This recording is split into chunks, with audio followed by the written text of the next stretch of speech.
Hey, everybody. Welcome to another Sales Hacker webinar, and thanks for joining us. I'm here with my good friend, James Carbary. He's the founder at Sweetfish Media and one of the co-hosts of the B2B Growth Show, which is an awesome podcast. I've been subscribed forever, by the way, James. Check it out if you haven't already. And thanks for being here, man. Thank you so much. I'm really looking forward to this, Colin. I appreciate you having me. So here's what we're talking about today, right? And everybody knows what they signed up for, but I'd like to give a little reminder. We're going to talk about how you can connect with anybody that you want to know. And you've got a couple steps that we're going to talk about, like a process for doing that. But just to set us up here, I think like one of the reasons we want to do this is the generic advice for how to do that is lead with value, right? Yes, like you hear that all the time. And you and I were talking about like, what does that actually mean? And I posted about this on LinkedIn, so some of you may have seen this, but I joined a community of B2B salespeople, supposed experts. I'm not going to say which one. And I asked, hey, what does it mean to lead with value? Like, how do you add value? And can you give me some examples? And the responses I got were kind of disheartening, to be honest. Like some of them were like, we're not going to do your job for you. You have to figure this out yourself. Another person said, you shouldn't be in sales if you don't know this already, which is just silly. Like you have to learn it at some point. Right? Yeah.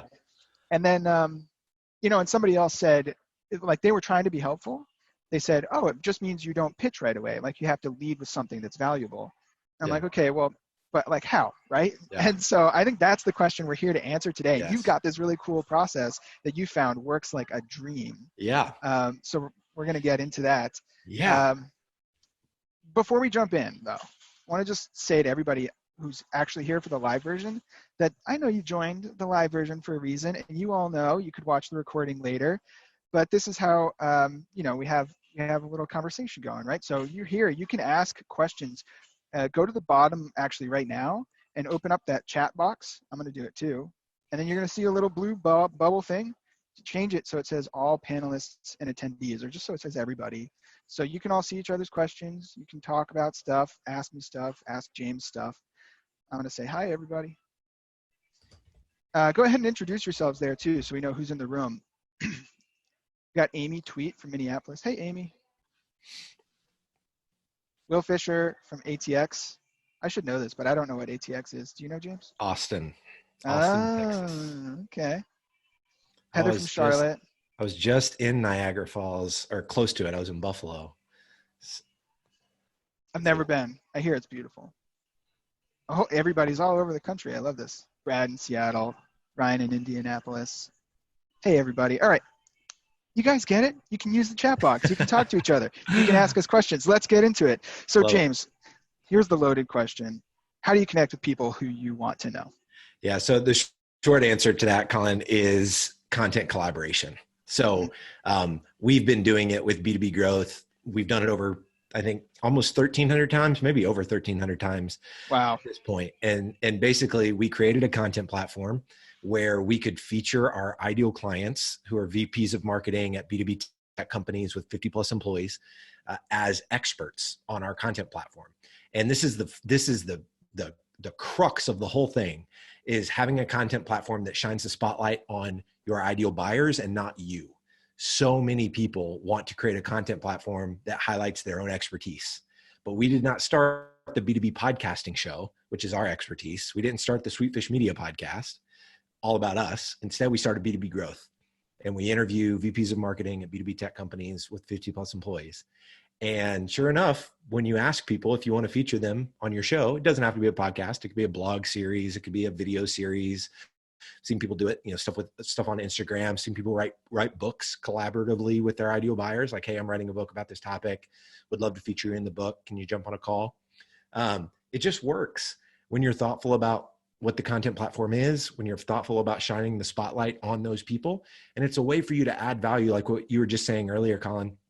It's a question I struggle with when I first started the business. Like, how do I add value up front without just trying to pitch what we do? Like, ultimately, obviously, I want to build relationships with people that can buy from us, but I know that that's not how relationships work. When someone opens up a LinkedIn thread with me and they're just pitching, I mean, there's nobody on this. There's a ton of people on this thing.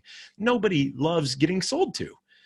But you love doing business with people you know, like, and trust. You love doing business with friends.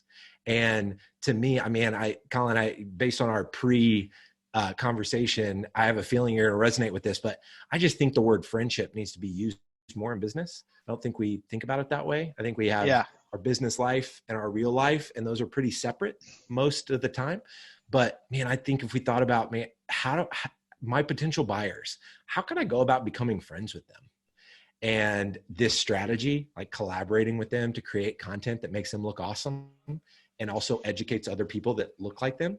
Because the benefit of me interviewing a bunch of VPs of marketing is, who do you think that content is valuable to? Other VPs of marketing that I ultimately want to buy our service.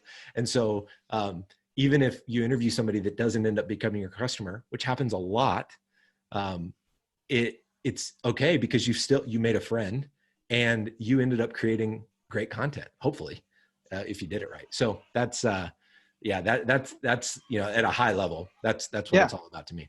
I love it too. Yeah. And what you said about friends for me does ring a bell. Like, and I've brought that up to a lot of people that I know and respect. I mean, a lot of the people that I speak to on these webinars, and we can get pretty meta here, but this is what we're doing right now, by the way. It's a content collaboration. Like, you're all watching this in action.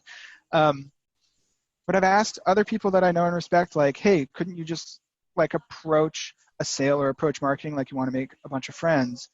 And some really smart people have said, no, you can't do that. Like, your goal is to close a deal. People don't want to be your friend. They want to solve their problem. And those things make sense on the face of it. I'm just not comfortable with that level of cynicism, to be honest. And I think, like, if your goal is to make friends, the growth follows. And if your goal is growth, then you're not going to make many friends. So you might as well go make some friends, right? That's kind of the way I see it. We're going to get into, by the way, there might be some skeptics in the audience who think, oh, sounds great, but this can't work for me. If you're thinking that right now, let us know, and let us know your situation in your industry, because we're happy to workshop it a little bit. It might not work for you, but it could. And if we think it will, we'll help you out. So James, one thing that you mentioned earlier is you reach out to, you said sales and marketing leaders at companies with 50 plus employees, right? Yeah. Specifically, not even sales leaders. We actually did, for the first 150 episodes of B2B Growth, we thought that VPs of sales were going to be our buyers. Because it's like, this is like a magic formula. Like, why would a VP of sales not want to equip their sales team with a podcast so that they could, use it to build relationships with their ideal buyers? And we had 150 VPs of sales on the show, and not one of them had any interest in working with us. And we figured out, it was like, because they don't have budget for that. They've got budget for headcount. They've got budget for technology. They don't have budget for something that looks and smells like marketing. And so we quickly figured out we needed to be talking to their marketing counterpart. And we thought for a hot second, that was the CMO. And then we realized, after doing a few interviews with CMOs, they had zero interest in what we were doing, because they're really in charge with, tasked with telling the story at a high level of the brand. So that's when we figured out our sweet spot was the VP of marketing, the person that was really executing what that vision was set by the CEO, CMO. And the VP of marketing is the one making the buying decision for, does our brand, need a podcast? And if so, how are we actually going to make that happen? So that's an interesting part of this too, Colin, is I look back at those 150 episodes and you can go, oh, that was a waste, because I was talking to all these people that ended up, not being a fit. But to me, that was part of the fun of it. Like, that was part of learning and getting to have conversation after conversation with these sales leaders. Now we've got a show that is B2B sales show. So we've got a show in the sales space. Yep. You never know when those relationships are going to come back. And a lot of those relationships I've been able to call on. I'm good friends with John Barrows now, and all these influential people in the sales space, because the first 150 episodes of our show were targeted to salespeople before we figured out we needed to shift and pivot. So that's the beautiful part about relationships. And when you're trying to build friendships, like, it's not about this, direct end result of, oh, I got to do a deal with them.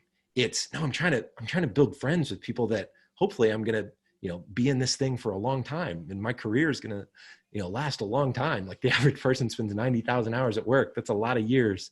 And so trying to play the long game and building genuine relationships. So even if it doesn't satisfy your short-term the short-term result you're trying to go after, there's not, I don't think you're going to find anybody that's going to tell you relationships are a bad strategy.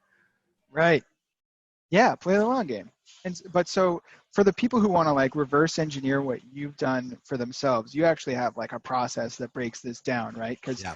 you didn't set out with your process like this as a formula. This is a process you learned by looking retroactively back at what Exactly. you did, right? You're exactly right. So I just wrote a book about this. So the book's called Content-Based Networking, just released on Amazon in January.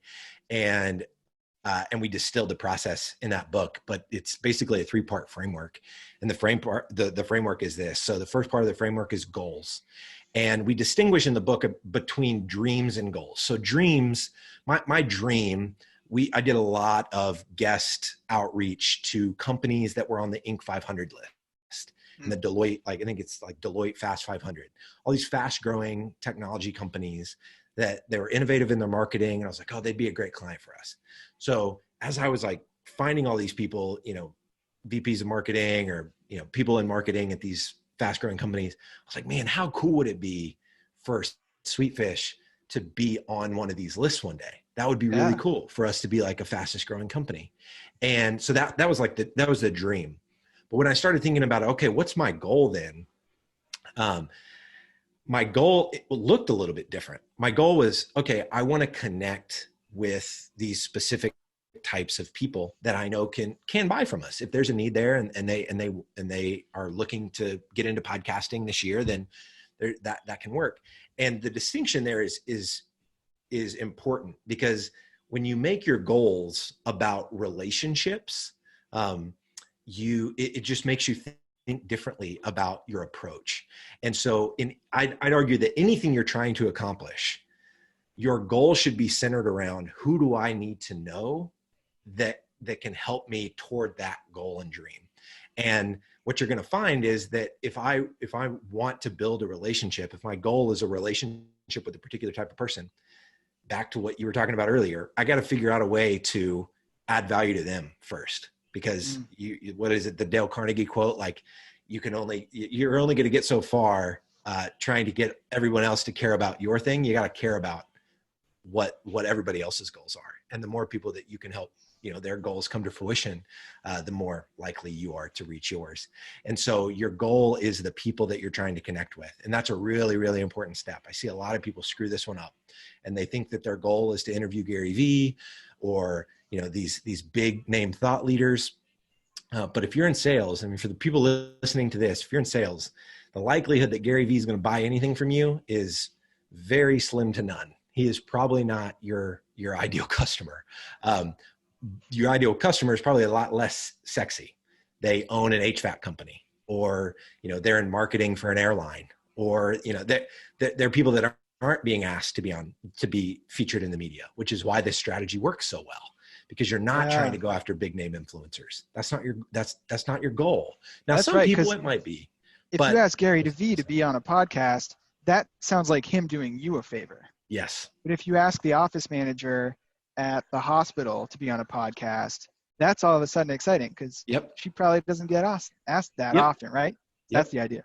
You're exactly right. You're exactly right. So getting your goal right, that's the first part of the framework. Get your goal right. Who's the type of people that you want to connect with, and then set your goal to connect with as many of those types of people as you possibly can. And then the next part of the framework. Sorry, just to get really like tactical there for a second. Then how do you start? Because what if you don't have, like, this is the first time you're doing it? What do you say when you reach out? Yeah. So somebody just actually texted me about this the other day. They had finished the book, and he sent me some scripts that were honestly really great of like what he was saying. And he literally in his messaging, he was like, hey, I'm starting a blog series about, in the ad tech space, talking specifically about, this and this. So immediately he's communicating to the person that he's trying to reach out to. This guy was actually using this to get a job. So he was reaching out to hiring managers at these companies in the ad tech space because he wanted to get hired. And so he's reaching out saying, hey, I'm starting this blog series in the ad tech space, talking about this and this topic. Saw that you created some content around this idea, and would love to feature those insights in in the blog series that I'm starting. So just being upfront and saying, this is something you're starting. And by personalizing it and saying, hey, I've seen you create content in the space, or I saw that you just started this company a few months ago. I'd love to hear what are some of your biggest learnings in the first few months at this company. I mean, that's the fun of the outreach piece, is figuring out like what's the nuance of their story that's going to make it interesting to the audience that you're eventually going to build. And everyone thinks, man, that people are going to tell you no if you're just starting off. And I just have not found that to be the case. There are certainly some people that will be like, oh yeah, reach back out when you've got a bigger audience, but that is so few and far between. And if you have done the work on the front end of figuring out like what this person could potentially talk about, like, have they spoken at a conference recently? Did they write a LinkedIn article that went viral? Maybe if it didn't go viral, but you were looking and they wrote something 3 months ago and you're like, man, this is actually a really interesting idea. The more you can personalize that request, the higher likelihood that they're not even going to bother. They're so flattered that like, oh, I put a lot of time into creating that piece of content and you saw it and you want to feature it in what you're doing. Yeah, absolutely. So it just works. I heard this about university professors too, right? So like, how if you wanted to read an academic article, you'd have to go buy the journal it was published in for, I don't know, like a couple $100. Yep. But the professors are actually allowed to send it out to you for free. So if you just find out who wrote it and email them, they would be psyched to know that somebody wants to read their work, and they'll just send it to you for free, right? Yep. Okay, so that's how we get guests over that little hurdle. And it turns out Yep. it's not much of a hurdle. Like people are excited to do this for the most part. What about myself? Like, what if I don't want to sit down and start a podcast? I feel like I don't have time, or I'm not confident doing it. I'm not a good writer. Like, how do I know like where I fit in with this content collaboration and how I create stuff with this person? Yeah. So I think people grossly overcomplicate things. It could be literally, you could be like, hey, I'm doing a video series on LinkedIn and we're going to hop on Zoom and literally just record a Zoom call. And I'm going to post these videos on LinkedIn with my thoughts and takeaways from the conversation. Do you have 10 minutes to jump on a call? I'd love to ask you about, this specific thing. The more granular you can get and prescriptive you can get in what you want to talk to them about, I found the much higher likelihood that they're actually going to want to engage with you. Whereas if you leave it, and I used to do this a lot, I would leave it very open-ended and I would leave it kind of in their court. And that just created more friction because it caused them to have to think about what they want to talk about, as opposed to me just asking them like, hey, I noticed that you have been at the same company in a VP of sales role for 6 years. That seems like crazy. I don't see anybody that sticks around in the sales role for more than a year and a half. I'd love to talk to you about like what you've done to have staying power in that role. Like, so looking at it through the lens of a journalist, like what's the story here with this particular person that I'm trying to connect with? What's a potential angle or potential story that would be interesting? And then reach out and ask to talk about it. And they're going to say yes. That was a surprising lesson that I learned too. So just to get meta here, this is what we do at Sales Hacker, right? Like we find people who have something interesting to say, and then we help them say it in a really good way so it comes across as a great article. And for the first, like when I was in the role of editor, I'm not anymore, but when I was kind of afraid to edit too much or give people too much direction. And it made the process easier for sure. Like we just slap an article up that they wrote. Yeah. But I found over time that people kind of wanted me to push back and coach them a little bit and force them to do an edit or 2 or 3 because they felt more confident that we were going to get, and they did get the result that they were looking for, which is like, it's a better article. Yep. So yeah, there's definitely like, be a partner to them, right? Like do a little bit of coaching. I love that tip. Yep. Yeah. And it just shows that you're invested in what you're doing. Like they see you as a journalist instead of a salesperson. And it reframes who you are to that person. So when I did probably the first, 600 or 700 interviews before we hired a director of partnerships who took over hosting of B2B growth. And for all, those hundreds and hundreds of relationships that I created, people thought of me as the host of this podcast way more than they thought of me as this founder of this early stage service business. and so by reframing how people see you, I've always thought, like, we've hired some SDRs in the past, and their job title was co-host of B2B growth. We didn't even give them the job title of SDR. Their job title was literally co-host Right. of our podcast.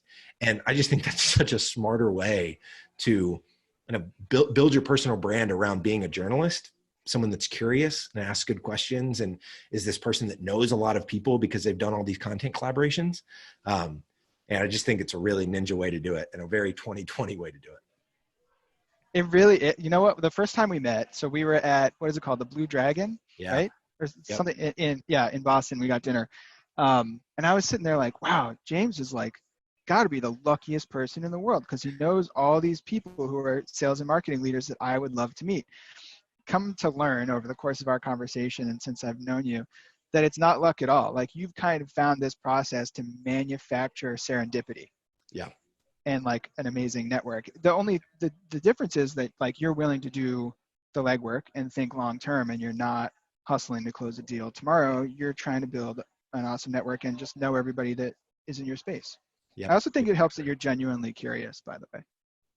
Thanks, man. Yeah, that's something that we see that in our clients, like in folks that host our podcasts, like the folks that end up really seeing good results and building really good relationships with the people that they feature are people that have that characteristic. And I don't know how easy that is to teach, or if that's like a natural thing. I don't know exactly. I need to think more about how that happens, but I'm naturally curious. I didn't have to really work on it. It obviously helps when people tell you that you're curious, you end up being more curious as a result. Yeah. But man, I mean, when you think about the skill set of a good salesperson, like, I would imagine curiosity is pretty high. So if you've gone through the sales hiring process at a company that, hires a lot of salespeople, they've probably figured out that curiosity is high on the list. So you've probably been hired because you have some natural aptitude toward that skill.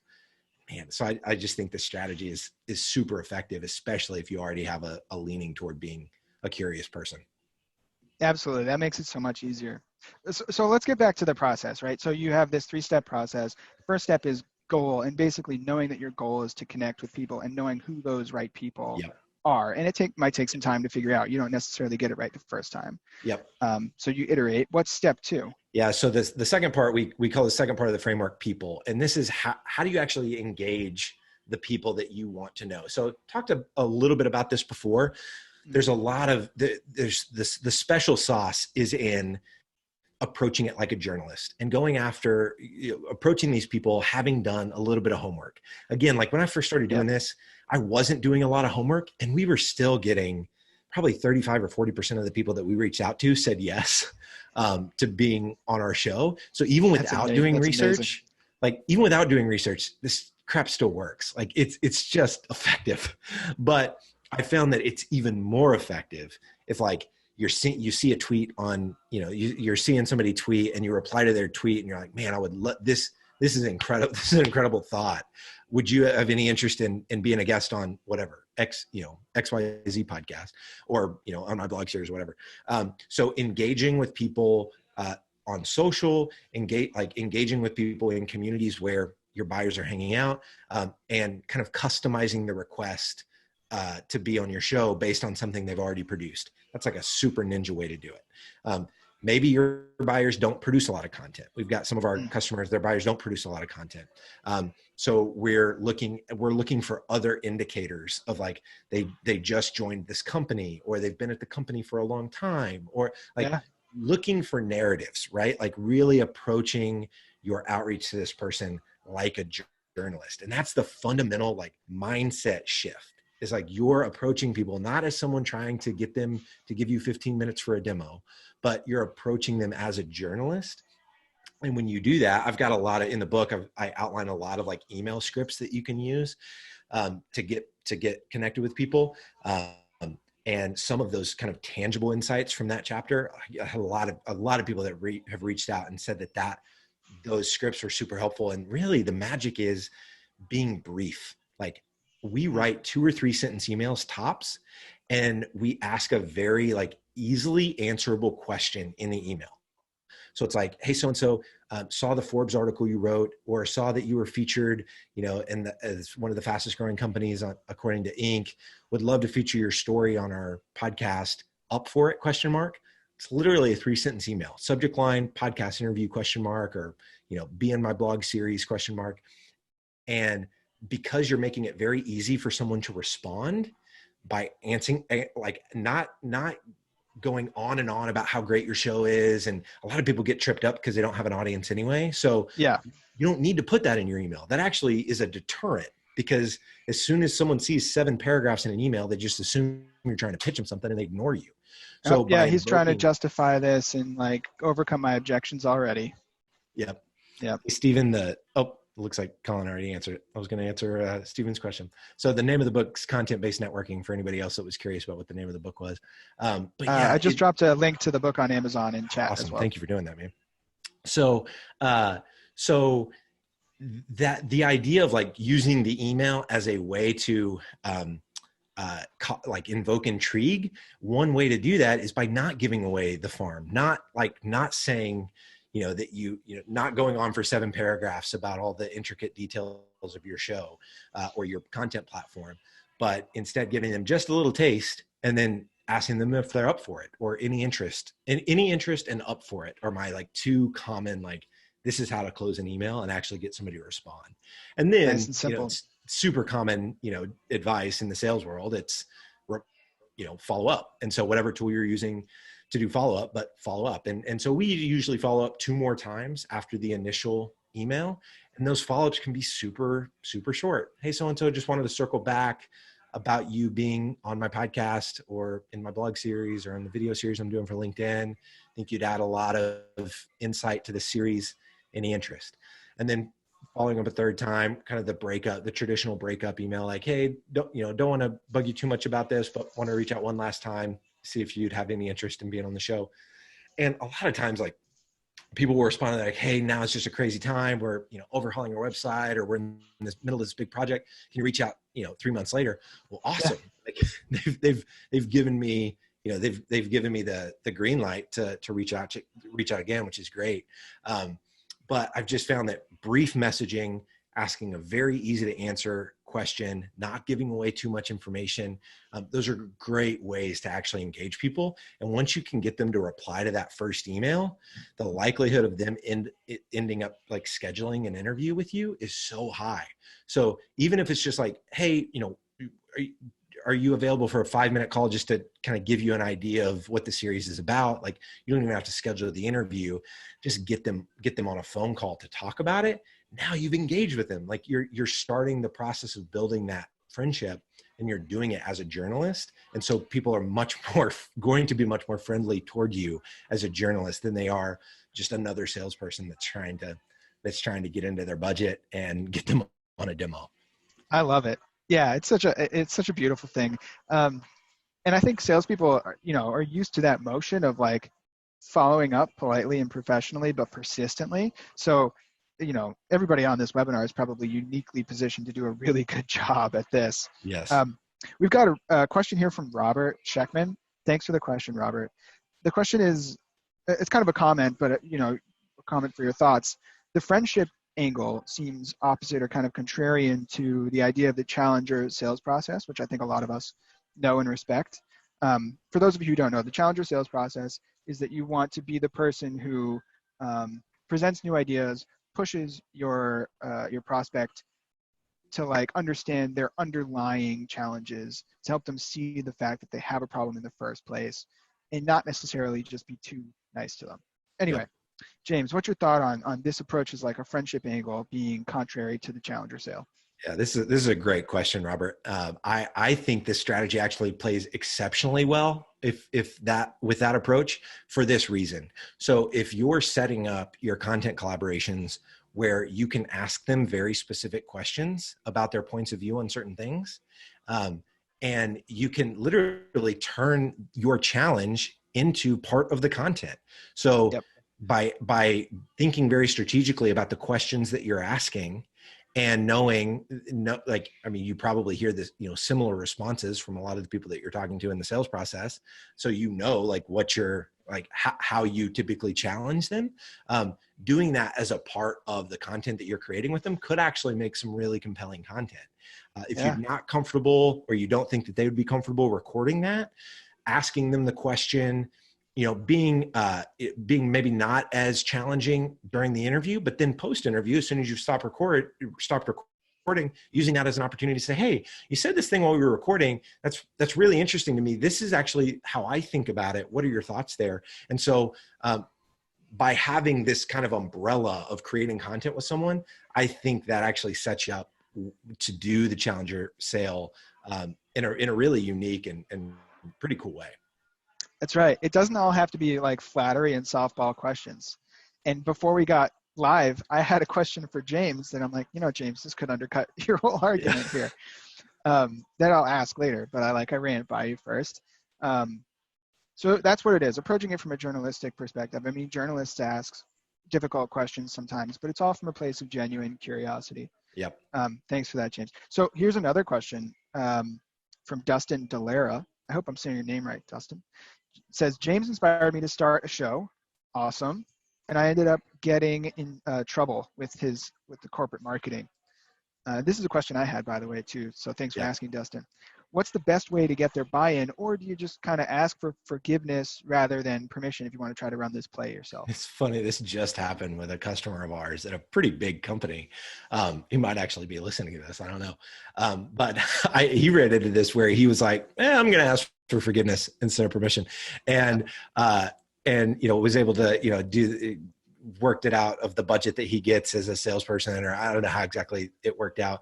And it was Logan working with him. So I don't know all the details of the story. But basically he was like, I told our marketing team that we were doing the kickoff call, and they're like, what? Like you've already got started? And he was like, yeah, it'd take you forever to get going on this. So I'm just going to go, and then we can edit as we go. So I think it depends on the dynamics of your organization. Obviously I don't want people getting fired over this. But I think, if that were to happen in our company, I would applaud someone for taking ownership and like pushing forward. That's my leadership style. And that's, one of our core values is own the results. So that I don't want to prescribe that, like, yes, that asking for forgiveness instead of permission is the right thing for everybody. You got to fill that out. I actually know Dustin, and we've talked a lot about kind of the resistance that he's had to this from his company. And I don't remember exactly what I shared with him, but it was something along the lines of, man, like I would just try to find an organization that is more supportive to outside the box thinking, and not necessarily this strategy specifically, but is not as boxed in when it comes to this kind of stuff. I guess my take is like you are a person, and you can, as a person, start a podcast. Yep. Right. So like you can do it. You might want to be careful about whose flag you're carrying, if it's yours or your company's, and your situation best. So just do what's best for you. I mean, but doing stuff on your lunch break, like. And it's, and it's not, you're like, hey, I'm doing this on my lunch break, and, or I'm doing this after hours, and I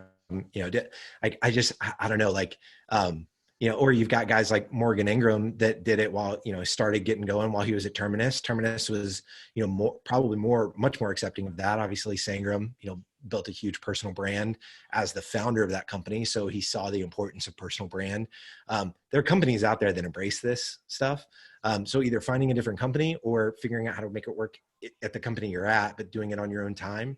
I think both of those are solid approaches. 100% agree. And there's, like you said, there's no one answer there. We can't really prescribe.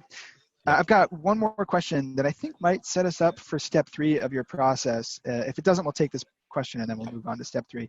Everybody else, I have your questions and I'm saving them. We're going to get to them. So this question's from, oh boy, I can't say names. Shariah maybe? Shaw. Hi, Shaw. Sorry. Thank you. How do we transition from being a journalist to a salesperson? Or is it all about building the relationship and waiting for them to make the ask? Yeah, that is a fantastic question, Shaw. It's probably the most common question that I get. And so I've found that the thing that is most effective is to, because we all have one-off interactions with people. You meet people at one-off events, and it's not anything that is super significant or that even fosters an ongoing friendship and it doesn't create top of mind if you meet somebody kind of one-off. Where I've found is I've got the most effectiveness out of this strategy is either reaching out again to do a second type of collaboration. And so it could be something much more micro. So maybe you do a podcast interview the first time, but you reach back out to them again. And you're like, hey, I'm working on this roundup article. Would love to get a quote from you. So it's not a lot, it's not a lot of their time. Or you jump on, you're like, hey, I want to do a quick 5-minute video to elaborate on something you said in the first interview. But I found that when you interact with somebody a second time, that second time that you're working with them, there's just some magic that happens there where it's like, oh, now this person, I have a real relationship with this person. Another way to do it is to connect with them on social. So like Twitter, I friend people on Facebook. I know some people are like, poo-poo that idea. But I think it gives you another kind of dimension of being able to see their life. And if this is a target account that's worth, potentially hundreds of thousands of dollars for you, I think it's worth trying to build that relationship and spending the time it takes to build that out. So like doing a second collaboration with them, connecting with them on social. So obviously LinkedIn, but also Twitter. Don't sleep on Twitter and don't sleep on Facebook either. Not everybody's going to connect with you or want to connect with you on Facebook, but it's just another way for you to get in there. Another one, and this is, for a lot of people listening, this might not apply necessarily nationally, but one of the things I did with B2B growth, you alluded to it at the beginning of this interview. I started getting on planes and going and meeting with guests that we had on our show in these different cities. I can point back to a lot of those dinners that I did. I did like 12. I'm one of those guys that I go all in on something. So it was like 2 years ago or something, whenever we met up, Colin. And I did like 12 of these dinners over the course of a year and in different cities. If you sell locally, say you're in like, I don't know, if you're selling office equipment, copiers, that kind of thing, doing this kind of stuff locally. So having someone on your show and then say, hey, like I'm getting a bunch of people that have been on the show. I'm getting 5 or 6 people from the show together for dinner. Probably a little bit more feasible to do it if you're selling to a local market than selling to a national market. I thought it was powerful enough to, justify getting on a plane and actually going and meeting these people in person. So that's another way to add depth to the relationship. But once you feel like you're in that, in that zone of like friendship with somebody, if it almost happens naturally. Like they know what you do. Like it's going to naturally come up in conversation. And I think there's part of it where you have to be intentional and like you want to drive the conversation where you're asking them a lot of questions where they're going to end up asking you about you, and you tell them about, the software you sell or, whatever it is that you're doing, but you keep it focused on them. And the longer you can nurture that relationship, the more top of mind you are to them when that buying window does open. And I've just found that's the more human way to sell. Like trying to pressure them into having a pain that they don't really have is not effective, and it doesn't work anyway. So to answer the question, is it all about building the relationship and waiting for the buy window to open?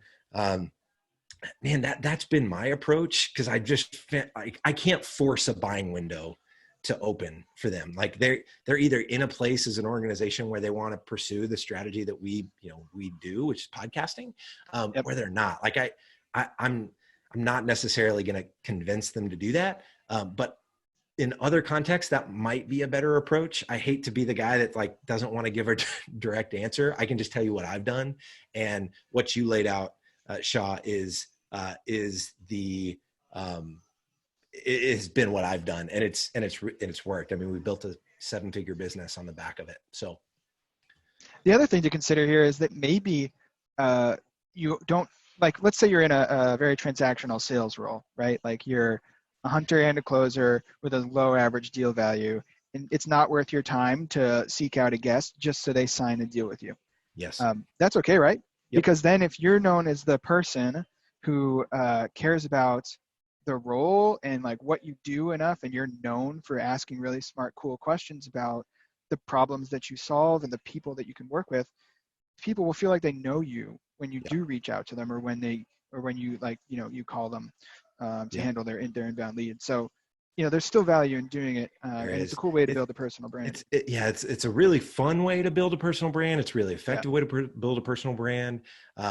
It's a really effective way to just create a lot of content. It's the hybrid of the relationship component, which is so helpful for sales, but also the content creation part of it, which is so helpful to kind of scaling that effort. And I haven't found anything else that touches on it quite like this approach does. I know Scott's been talking about it a lot. I've seen him talk about it a lot in the last few months. It's really cool to see because when folks, it just works. Like I've been seeing these SDRs at Gong pop up on, more of them pop up at on LinkedIn, and seeing a lot of people at Bomb starting to do this. I'm just loving like seeing these professionals that would have otherwise not shared their voice really starting to embrace like their personal brand, and seeing their LinkedIn content get hundreds of views. Like, I don't know, it's just really cool. And I just think it makes business a whole lot more fun. Yeah, it is fun.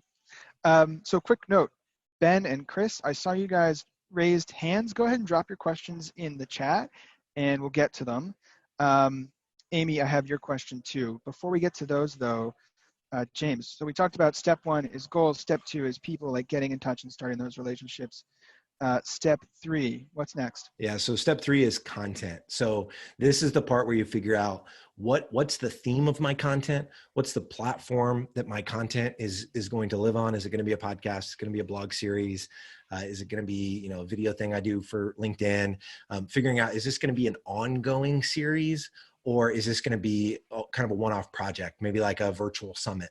We did a couple virtual summits in 2017, I think, and ended up meeting one of the people that ended up becoming a customer of ours by inviting them to be a part of that virtual summit. It was also a great lead gen thing for us. So we ended up getting a few thousand emails out of that deal, on top of all the relationships with the people that we created the content with. So those are the types of questions that you're thinking about in the content. On the content side of it, it's very aligned with the goals, because you don't want your content platform to be all about you. Again, back to what I said, like when we started our podcast, it was not the Sweetfish Media podcast. It was not the B2B podcasting show. It was not about our expertise. It was about the expertise of the people that we were trying to connect with. And that's not always super sexy. And you may feel like, oh, I don't, I'm not an HVAC owner, so I can't possibly do this. But my first execution of this strategy, I was trying to sell to people that started churches. Like, we were a blog writing service before we pivoted into becoming a podcast agency. And we were doing some great work for some like young churches, these like startup churches. They're called church plants. And so I literally started a podcast with my buddy who is an aspiring church planter, and we called it Plant Better. I'm not a church planter. That's Never cool. been a church planter, but I was talking to a bunch. I reached out to 100 of them, and 80 of them said yes to being on the show after having not knowing me from Adam. And we created a lot of content about church planning. I learned a ton in the process. And as a result, I was much more educated in my sales conversations with these people because I'd been learning from them. So if you sell to people that own HVAC companies or whatever, insert whatever your buyer does, this is going to increase your acumen in their space at a very rapid rate if all you're doing is having conversations with those people about their expertise. If you can do this, if you can learn to collaborate and even create simple content, like maybe it's reach out with one question, get an answer, and just put it in a LinkedIn post. Doesn't have to be a blog or a podcast or a video or anything, right? Simple stuff. Super simple. This is like the ultimate litmus test for how customer-centric can you be, which we all know is what eventually leads companies to win in the long term. Yeah, super cool, James. Yep. One of the guys that I'll give a shout out to here, his name's Scott Ingram. He does this exceptionally well. He puts PDFs together. He does books. He does a podcast. He does a conference. Sales Success Stories is one of his podcasts. He's got Daily Sales Tips is one of his podcasts. And he carries a bag. Yeah, he carries a bag. Like he's a quota carrying salesperson and does all this stuff on the side because he is tapped into how powerful it is. And now this dude is connected to everybody. Like it's hard for me to look on LinkedIn and not find somebody that he can't, help introduce me to That's or right. connect me with. And so he is a salesperson in this space that is crushing it with this. So if you want to see somebody that's doing this really, really well, just find Scott Ingram on LinkedIn and you'll, I'm sure he'd be happy to connect with you. Scott is awesome. And by the way, James, you're going to love this. So Steven and Will in the chat right now are That's awesome. connecting on LinkedIn because they're going to collaborate on something together. You guys, Yes. This is perfect. This is what we want. I love this. Stephen and Will, let me know whenever you do this. I want to see it so I can tell our team about it. This is super fun. This is magic. All right, so we've got a really cool question from Amy Tweet. Amy asked, so she sells consulting services to B2B software, financial, and manufacturing industries, trying to reach the VP of sales or a director, depending on the size of the company. And Amy's question is like, she has trouble simplifying what they do in emails and cold calls. So like, how do you get the conversation started? And I think this comes down to like, knowing what the customer wants and then maybe pivoting away from what Amy's company does. But like, I kind of want to hear your take on that. Yeah. So one, this strategy works like a charm if your buyers are sales leaders, because I have not found a whole lot of sales leaders that do not want to share their wisdom and insights. And they're very apt to this like content collaboration play. Because they've literally built their entire career on being charismatic and being good with people and having lots of things to say because they're having to coach their sales teams. So that's an awesome step one, that you happen to sell to people that are very open, and in my experience, to content collaborations. So great start. In terms of shifting the conversation over, I would try to think about what questions can you ask that will ultimately set you up to share maybe a story from your experience, or where something where you've got a shared experience where you can, throughout the course of the collaboration, bring up a little bit of what you do or a little bit of the pain that you solve, and baking it into the content. I can't prescribe it right now because I don't know your space, but baking something into the content itself that gives them a picture of the problem that you solve and how you guys go about solving it. So that would be my thought. What are you thinking around this, Colin? I'm right there with you. So the situation I'm imagining, and again, this is made up, but let's just say you got a VP of sales in a manufacturing company, and you reach out and you say, hey, Sarah, I noticed that you all are really good at you have great employment branding, and it looks like you built a cool team. I've got a new series where I ask sales leaders how they do that. Do you mind if I ask you 3 questions about it? And like, if that's one of the solutions you offer, right? Like maybe you help them with hiring, or maybe your consulting that you sell is like for digital transformation or something. You could say, hey, Sarah, I noticed you guys are doing a really great job in the manufacturing industry because you use this tool or this approach that has to do with, but your goal is really like, don't skip to the end, right? Yes. Just get curious about the process. Yeah. Don't shortchange the process. Don't expect that you're going to end up on a sales conversation on the first time you talk to this person, the person on the other end of it. One, you're going to tarnish your personal brand by doing that, because depending on how small the industry is that you sell into, people talk. And if this is just a veiled disguise for a discovery call, nobody's going to want to talk to you again. But I do think there are ways to incorporate certain questions into your content that set you up to talk about it later. Yeah. All right. We've got 8 more minutes. We're going to get a couple more questions in. And then we have a cool announcement. So hang around for the end because you're going to want to see it. So this question is from Andy Chen. He just started a podcast for STRs created by STRs with a co-host. His question is, how could you increase viewership or impact of your content when you're just beginning this journey my first answer to this is, Andy, tell us all the name of the podcast right now. And then the SDRs in this webinar can go listen to it. But James, what are your other like more tactical tips for growing an audience? Man, so this is something we've been thinking a lot about.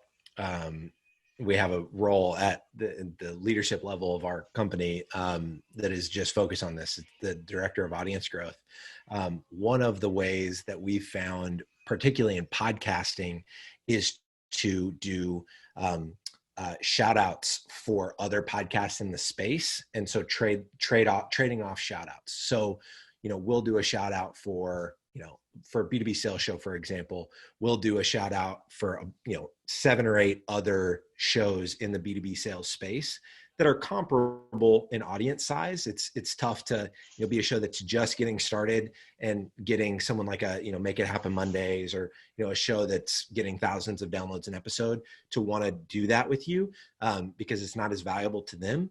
But fortunately, there's a lot of sales podcasts. And so we found some that were kind of in our audience range. And by doing that and saying, hey, we want to talk about one of your best episodes on a few of our episodes this month, will you do the same for us? One, you're speaking to people that are already listening to a podcast. So, they're consuming podcasts. If they're listening to this show, they're likely going to probably get some value out of your show. So that's one thing specific in the kind of the content channel of podcasting, if you decide to go that route. Another one, and I feel like a broken record talking about this, but it is the right time to be writing content on LinkedIn.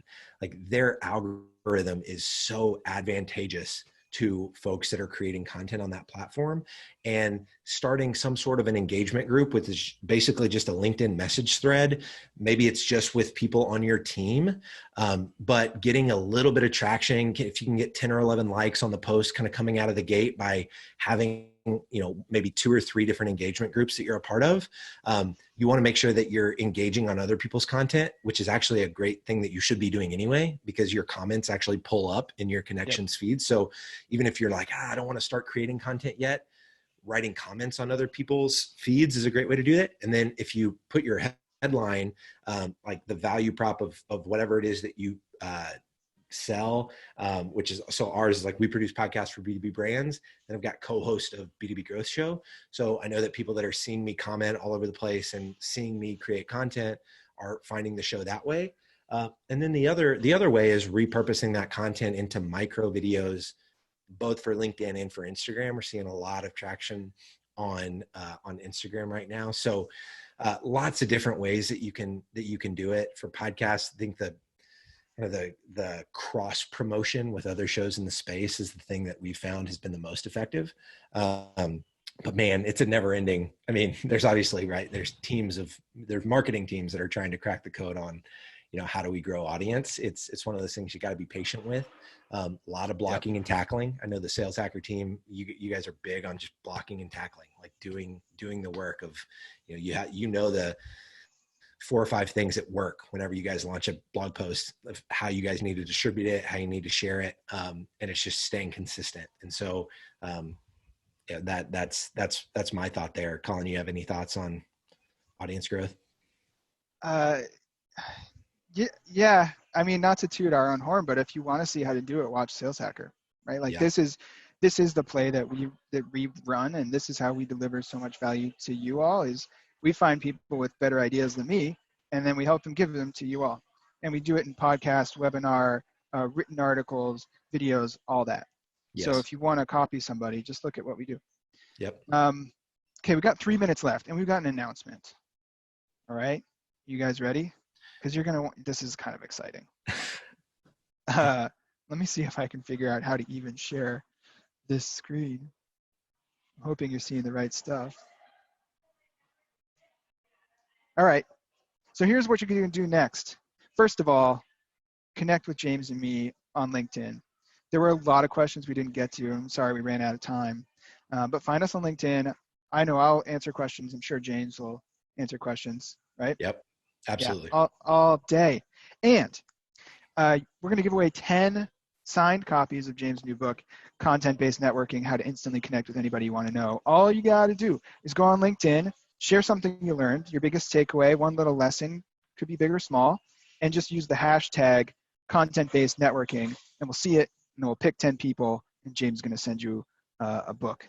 And we'll keep yes. ourselves honest too. We'll tell you who won the book, so it's not just something that happens behind the curtain, okay?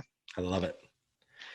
James, thanks for like dropping so much strategic and tactical knowledge. I just love the way you think about this. And so I want to ask, anything that you think we should end on here? Man, I actually saw a really great question, another question from Shaw about how do you have the ROI conversation with marketing? And man, the ROI, that's super fun one for me, because depending on the lifetime value of your customer, if you know what the lifetime value of one of your contracts is, you can go to marketing and say that, is $25,000. I'm assuming a lot of folks are B2B. If it's around $25,000, and you can say, hey, if I do a weekly show interviewing the exact people that are going to buy from us, that means I'm going to be talking to 52 people over the course of the year. And, if I can't get, two of those relationships that I build, or one or two, depending on whatever the lifetime value is, to end up buying from us, then, that's how you're going to measure your ROI. So if one or two people buy, $50,000, we spent X dollars. If you decide to do it yourself, using Anchor, and there's a lot of ways to hack it together where, you could spend maybe $5,000 for the year to put it together. And that's probably on the high end. There's a lot of ROI when you start thinking about it in terms of like, how many deals do we end up doing with the guests on our show? Now you can't skip to that. Like, you can't erase everything that you just heard and go, oh, got to try to close a deal. But that's a really easy way to explain the ROI picture to marketing. That's right. Yeah, it's going to be easy. Just start. Just yes. Like, everybody's got to have a little faith. But the math is like, if all you got to do is close one deal and have a bunch of conversations, that's what you're doing anyway. Just record it, right? Yep. It's way easier to measure that than it is than how content marketers are having to measure their content effect. Like, people signed up for this webinar, and then they were on our email list for 6 months, and then they saw this thing, and then like, that's super hard to measure. And and so if you're saying like, hey, I'm going to have 52 guests on this show, and let's look 12 months from now, and how many of those guests did we end up, doing business with? That's your ROI. But at a high level, I would reiterate what you just said, Colin. Just get started. Like, I talk about that in the book over and over. Beat a dead horse with that message. Just get started. Stop making excuses and just start doing it. Like, there are so many people in the sales space. Look at Jake Dunlap. You look at John Barrows and Morgan Ingram, yourself. All these folks in this space that they're starting to create content, and people know them. Their networks grow. They're getting more opportunities, and so it's worth doing it. Just start. Yep. There's no magic trick. They just started one day, and then they kept going. Yep. That's a great note to end on, by the way. So that's what your first task is. Everybody go on LinkedIn, post what you learned with the hashtag content-based networking, and we're going to send out 10 free books. And I hope to see you again on another one of these Sales Hacker webinars. We do 2 a week, so come on down anytime you're free. That does it for today. James, thanks again so much, my friend, for stopping by. We appreciate it. Thank you so much for having me, Colin. This was a blast, and really, really excited to connect with folks on LinkedIn. Me too. All right. Bye, everybody.